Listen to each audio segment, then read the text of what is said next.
Let's give the Lord praise in thick and thin. The Lord Jesus is here with us. He has not forsaken us.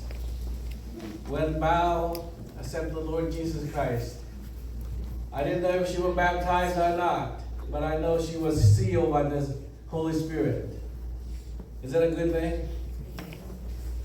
When you accept the Lord Jesus Christ, the Holy Spirit came down and said, I'll put my seal to you. I will be your protector always. I will never forsake you. That is guarantees that God is your God and you're my child. And heaven is for you to enter. So praise the Lord. Praise God for pick Bao to be in heaven with God. And that's one day we all dream to be, and that's the day we want to be. And that is the day, the decision that we like to make today. So that we won't miss the mark. We all born in this planet, we only temporary here. Eternal is God, forever is the Lord. So let us join together and give God praises, okay? So,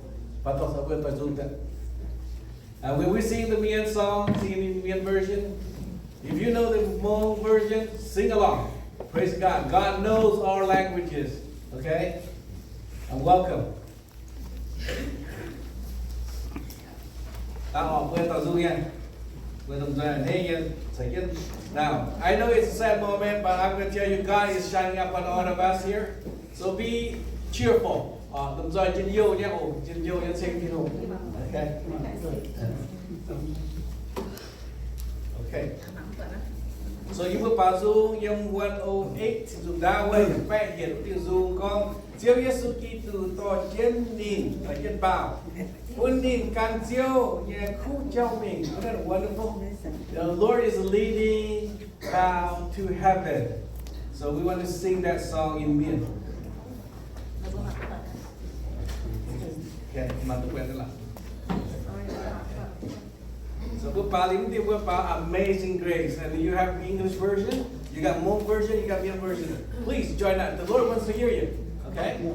Hai fin-Saeng với E Fei fin-Saeng bữa liu lấy cho tây công lấy kinh sám cho thì nông dân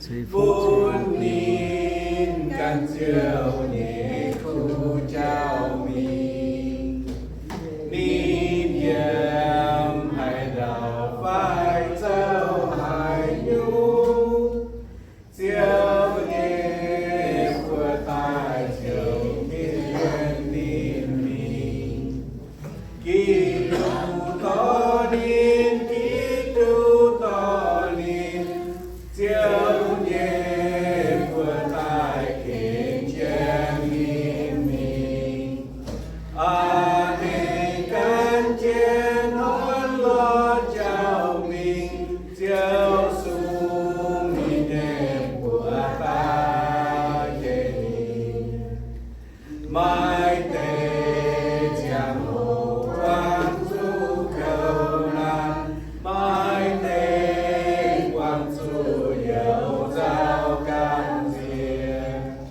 mai tề quang du trên nhiều hòn lo chiều xuống mình đẹp của ta kề kỳ tu to nín kỳ tu to nín chiều nhẹ của tai kính chen nín mình anh can chen nón lo chào mình chiều xuống mình đẹp của ta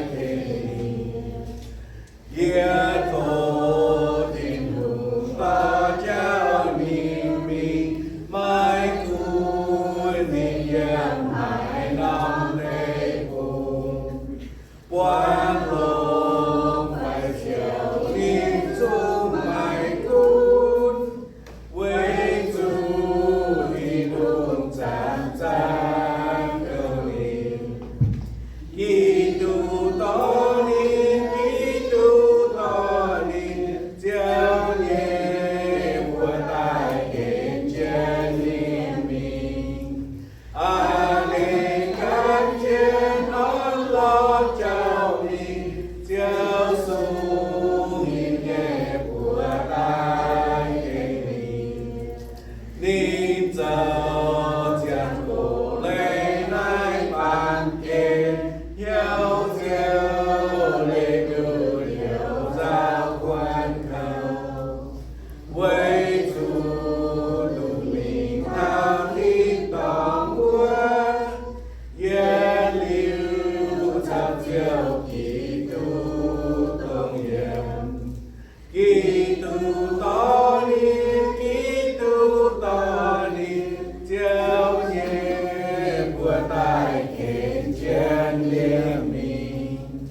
Ane can chiến non lo chào mi Diệu su mi nhẹ của ta mi.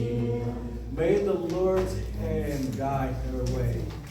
Đây là còn đây à ta cao khoai lên Bible. Yes, cái này tôi là nhiều mà của con để chung cầm nhau tao cáo coi lại bài ôi bữa trên tông thì đang trình chiếu trước tình trạng in năm hai in năm giang hồ như bây giờ chúng kiểu ban mà tế xiên khám chiếu mà tế mà xiên mà cũng như chúng nó vừa trở mình tuổi trở mình năm này không in hai vừa các chú nhân hai sẽ về mình tao xía ảo bang yếm bám kia như chiều hồ dễ nhá nên linh quân tu pháo thiên tòng kinh sâu chào ai vừa con hát tao chip Chúa Giêsu Kitô cho nhiều chiếu với tao nhân linh quân cho nhiều liu mất sự tài y bu như bám miền bám kia như xin sẽ chiếu mà đồng miền nan tài sai năm hoa giữa năm trần y bu mà hát tao bèo đốt y vừa trung chủ quảng năm hoa bà y vừa linh quân y liu tu chiang mengh bèo đốt bám kia như con có bèo đốt bám kia nhiều giàu y bu yếm bám kia sẽ chăm màn nhiều bình quang yếm chăm màn nhiều cảnh yếm chỉ có y vừa tu mình yếm thiên tòng cuối y bây giờ liu tu chuyện nhiều y chạy y vừa cặp chun yếm này tao cầu khôi lên phải thốt chiếu bún sinh linh dễ bây giờ choáng như một đồng on ta miền in hiếu hiếu muốn nó tệ bún vào hành ham tu thùng bún bún chủ giàu chám chủ muốn chám lành trình tên chưa suy nhập bùa amen. Amen. I was praying for the service. The next song we will be singing will be Amazing Grace, will be in English. So join us together. Will you all to stand and hear what the Lord prays together? Can you stand? Stand up. Even though we go through this, but we say, hey God, I'm taking the stand for you. I know my Jesus Christ is great and He is here among us and He is with us. Okay, Amazing Grace. How sweet the sound that saved a wretch like me. You know, we all wretched people. We need Jesus Christ. Now is the time. Amazing grace, how sweet the sound that saved a wretch like me. I once was lost, but now am found. Was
So he knows my Mia, so he better learn my English. So great, thank God for this. It's a wonderful day to celebrate, even though it's in our sorrow time. But God knows He gives us happiness. All right, we're gonna sing another song, 120. You might be seated. I'm sorry. Thank you. Okay, we're gonna sing another song, 124. Before we get to the message. So thank you.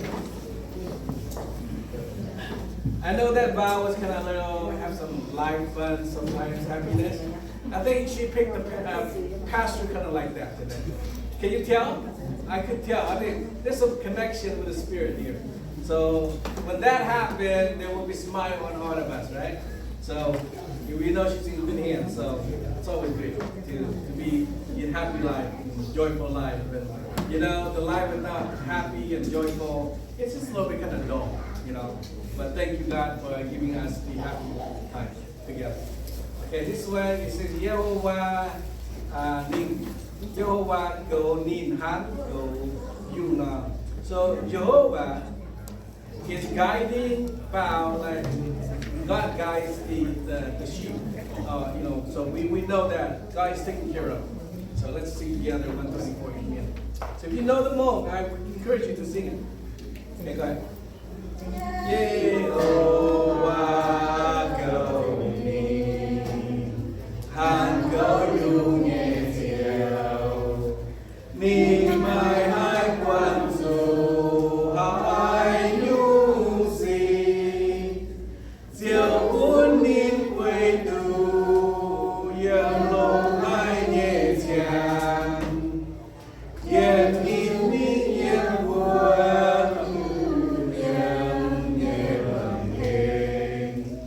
Diệu quân đi nhẹ bình quân bình thiện Quê diệu cả nhẹ buồn diệu yang ni yang liu liu chang Quê diệu cả nhẹ buồn diệu yang ni yang cu chao Yang ni yang nai cu chao Nín nhang quân âm hồng Mai tái trên đồng nín Gia gan trên nín mình Mai cam thiệt Mai hãy nhu doan lò Quê chú chiếu thảo yếm Chiếu yếm gia ra đàn Mai tái nhiên đồng lín cán chiến niệm Dù mai cam thiên quang ho Quê chú diệu sao nín yếm Chiếu nhếp giả ra đàn ngam Dù hòn nín nhẹ nhau Chiếu dù hòn nín nhẹ nhau Yếm Diệu cán lương bình bình an Bên yên hậu lại trời Bùn ní yên Diệu diệu thôi lương dầu Yên trên nín gòn Diệu bùn ní nhẹ yên Quang dình Diệu yên sẽ hàm nín thế Nín sinh tài yên lưu yếm Jehovah si yao Nín diệu yên lưu choang yếm Jehovah nhịp yao Yên lưu yếm diệu nhịp yao She is home, people. She is home. Praise the Lord. Thank you, choir. Thank you. I want you up. We got one more. Last one. Okay. This is a beautiful song also too. It's so touching. It's so, you know, fit for us. This is a wonderful song to sing. Praise the Lord. Thiên hô to, thiên tòng của thấy phù yên xin. It's an amazing heavenly realm. Okay, amazing heavenly realm. This hymn describes how beautiful heaven is, and that is where God is, and that is where we all will be. So this song is beautiful. Tin tông của thầy phụ nhị chi, yeah, liu mai cùng mọi người vừa nòng lan hồng của hồng hai kỳ hùng quê dù phi nam nghề chiều thì nung thành xót quân mây mai cô mai buồn bén mai tai yêu tin tông mai vai sao nhàn quê dù mai mai luôn muôn gian thì tông của mai đi buồn quê trao lùng chân trao tay mai kênh không thiên thấu thâu tay thảo thu mai mai lùng muôn gian diệu thi nung tình xót quân nguôi mai cô mai buồn bén mai tai yêu tin tông mai sao hoa ngàn quê dù mai mai luôn muôn gian mai nhung men quên yêu lại yêu tin tông nghe vô đồn em chào kênh yeah liu khoai chen quê dù mai mai luôn muôn gian diệu thi nung bên xót quân mây mai cô mai buồn bén mai tai yếm tin tông mai sao là ngàn quê dù mai mai luôn muôn gian mai thiên dung qua mọi nghề trang quê dù trang mai thiên nhiều điều đi tu bên chiến nghề trang quê lại mai mai luôn muôn gian diệu thi nung tình xót quân nguôi mai cô mai buồn bén mai tai yếm tin tông mai sao là ngàn quê dù mai mai luôn muôn gian. In heaven is for eternal life. We have eternal life. There is no sorrow, no sadness, no death. And that is where we'll all be. Hope to see you all there.